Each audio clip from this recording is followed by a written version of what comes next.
Bonjour à tous et bienvenue dans cette partie de la formation. Nous allons commencer par styler notre partie Website Details. Donc l'idée ici, c'est d'arriver à avoir ce que nous avons là comme affichage. Ok, on va avoir quelque chose comme ceci. Alors nous allons commencer. Première des choses, nous allons voir qu'est-ce que nous remarquons. Nous remarquons que les éléments sont affichés suivant le flux normal d'affichage, ce qui est tout à fait normal. Mais ce qui ne nous convient pas, parce que nous, on veut plutôt que les éléments s'affichent sur la ligne, ok, sur la ligne horizontale. Donc, du coup, nous allons alors revenir sur la boîte qui garde tout le contenu. Si vous voulez, je ferme ça aussi, et je ferme ça et ça. Donc, finalement, si on regarde bien, ici, dans le container, là, c'est plutôt les éléments, hein. Donc, on enlève le container là. Donc, sur les éléments, on va mettre un B, comme d'habitude, pour mieux voir notre, voilà, la boîte qui contient nos éléments. Maintenant, nous voulons que les éléments soient sur la ligne. Donc, mettre flèche. Donc, qu'est-ce que je remarque? On voit que désormais, les éléments sont sur la ligne. Donc, c'est déjà bien. Ici, nous voulons que l'icône téléphone reste à côté du texte qui est écrit. Donc, là aussi, nous pouvons le faire. Donc, il suffira d'aller dans Curl Us ici et dire que nous voulons rendre la boîte flexible. Tout simplement. Et là, on voit que tout se passe bien. Là, on veut que les icônes se mettent côte à côte. Donc, on ira le faire, hein. Donc, je ferme ça. Et au niveau des icônes aussi, je dirais que je veux que ça soit flexible. Donc, je reviens là et c'est déjà pas mal. Maintenant, il y a de l'espace qui n'est pas alloué. Et ça, je veux pas de ça. Je veux que mes éléments occupent 100%. Donc, l'espace qui n'est pas alloué, je vais le donner au search bar. OK? Donc, pour le donner au search bar ici, j'ai simplement à mettre flèche-1. Tout simplement. Et ce faisant, vous voyez que, bon, je ne vois plus l'espace non alloué. Je peux inspecter ici. Je ne vois plus l'espace non alloué, mais derrière, ben, ça a été alloué directement à la partie que j'ai au milieu ici. Donc là, c'est bon. Maintenant, la partie que j'ai au milieu ici, je ne veux pas que les éléments se mettent l'un ici, l'autre là et le reste à la ligne. Je veux que tout soit sur la même ligne ici. Donc, qu'est-ce que je vais faire dans ce cas-là? Ben, je vais venir au niveau de cet élément dont il s'agit et le rendre flexible. Donc, dans ce cas-là, tous les éléments seront sur la même ligne. Pourquoi ça ne passe pas? J'actualise correctement. Je reviens là, ok, je dis que c'est flexible. Donc, normalement, voilà, ok. Donc, il suffit simplement de bien actualiser et c'est bon, tout se passe correctement. Donc, ça, c'est bon. Maintenant, moi, je veux pas que les éléments soient comme ça, hein. Je veux que la partie input ici, je veux que ça occupe, ça récupère l'espace qui n'est pas alloué ici. Cet espace qui n'est pas alloué, je veux que ça récupère ça. Donc, je vais venir au niveau de l'input ici, lui mettre une classe et je vais lui donner flèche1 pour lui dire prends tout l'espace qui n'est pas alloué suivant l'axe horizontal. Et là, c'est bon, il m'obéit correctement. Maintenant, une fois que ça c'est fait, maintenant, c'est pas tout, hein, il faut qu'on continue. Vous allez regarder, quand vous regardez, vous voyez qu'il y a un léger marge ici. Il y a une marge ici entre le G-Store et cet élément-là. Donc ça, nous pouvons le faire tout simplement en ajoutant un petit un gap là-dessus. OK? Bon, ici, au niveau de website, ici, hein, je mettais un gap de 10. De 10. Si je reviens là, pour l'instant, bon, alors, ça va s'actualiser, hein. J'actualise. Bon, voilà, on a un léger gap là, mais on va y revenir, ne vous inquiétez pas, on a un léger gap là, on va y revenir. Bon, pour l'instant, c'est pas mal, mais ici, pour l'élément qu'on a là, on voit que l'élément n'occupe pas 100% hein, de son conteneur. OK? Il s'agit d'un élément A. Nous allons agir là-dessus. Donc, c'est bien l'élément que nous avons ici. Donc, nous allons commencer par agir là-dessus. Donc, je descends ici et je vais commencer à partir de ce commentaire-là. Je mettais tout simplement Website Details. Donc, je le mets là. Website Details. Et là, je vais cibler website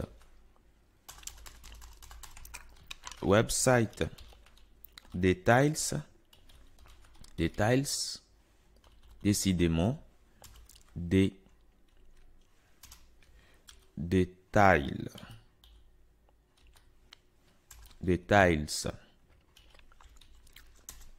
Alors, qu'est-ce que je vais faire de ça? Alors là, j'ai website details. Je vais prendre le logo. Alors, si vous voulez, je vais mettre également une classe logo aussi, hein, tout simplement.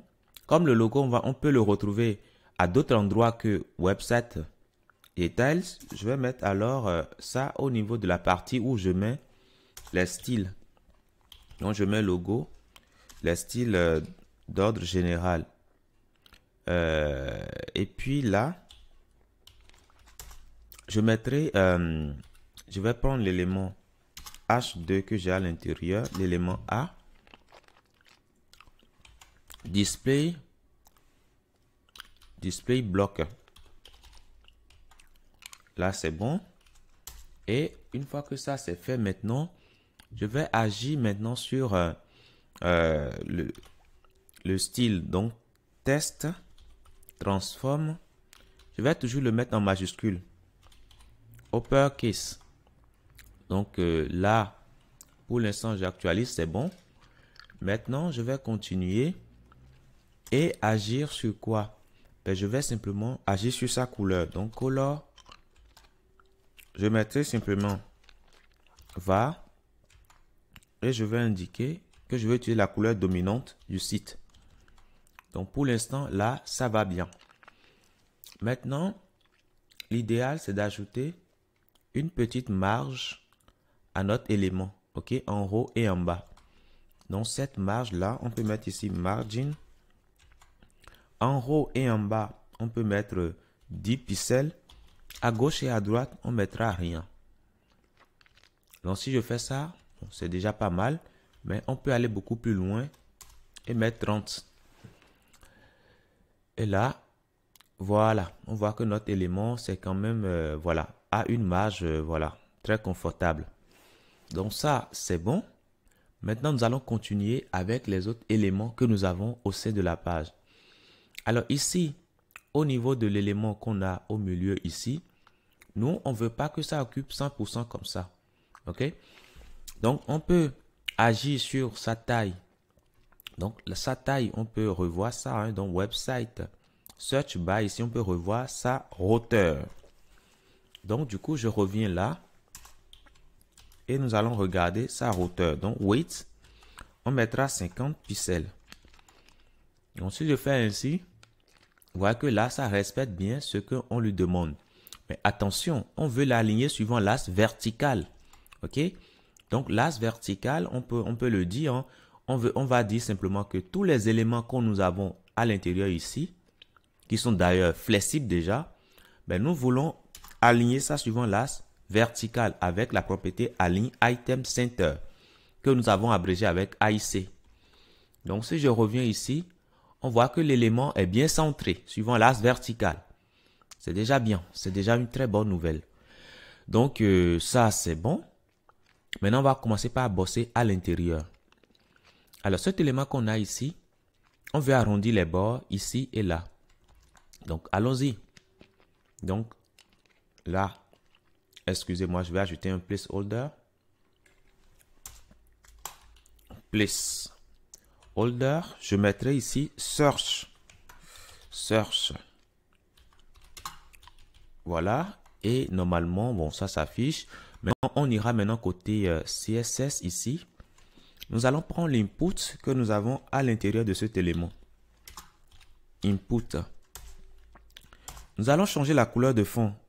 Background color. On mettra CCC pour la couleur de fond. Et une fois que ça c'est bon, nous allons tout simplement changer les bordures. Donc border. On mettra un pixel solide. Et puis gray. Voilà, tout simplement. Une fois que ça c'est bon, on pourra arrondir maintenant les bords.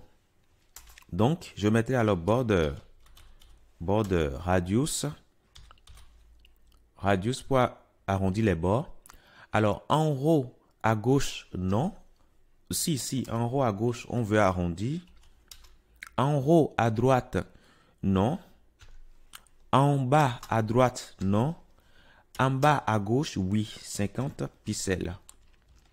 Donc, si je reviens ici, alors, il doit y avoir un problème. On actualise correctement. Voilà. Donc, si on actualise correctement, ça doit se passer correctement. OK? Voilà. Donc, il faut voir, voilà, cette donnée que je donne là, sous forme du sens de rotation, du sens d'une montre, en fait. Okay? Une montre tourne comme ceci, n'est-ce pas? OK? Si je commence ici, une montre tourne comme ceci. Voilà. Donc, du coup, on commence en haut. On commence en haut ici, hein, en haut à gauche. Après, on va en haut à droite, en bas à droite et puis en bas à gauche. C'est ce que nous venons de faire. On va ajouter un léger padding. Padding left et right. Ça, on sait le faire. Hein.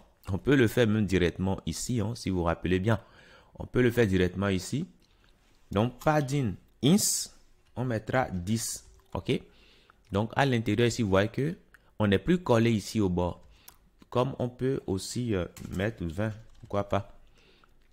Et là, je trouve que c'est beaucoup mieux comme ça. Voilà. Le outline, c'est pas important. Le outline, c'est la bordure qu'on a lorsqu'on vient sur l'élément. On peut changer cet outline-là, hein, si vous voulez. On va changer ça. Donc, on mettra ici outline color. On va mettre plutôt la couleur dominante du site. Donc, si je viens sur un élément, vous voyez que je vois le outline color qui arrive. OK? Quand je quitte, ça disparaît. Quand je viens, vous voyez, je vois le outline color. Donc, ça, c'est bon. Voilà. Maintenant, la couleur de fond, je peux revenir là-dessus. Hein. Je peux mettre ici EF, EF, EF. EF, EF, EF. Là, je trouve que c'est beaucoup mieux comme ça. Hein. Beaucoup mieux comme ça. Et ici, nous allons revenir sur ça dans la prochaine partie. Je vous dis merci et à tout de suite.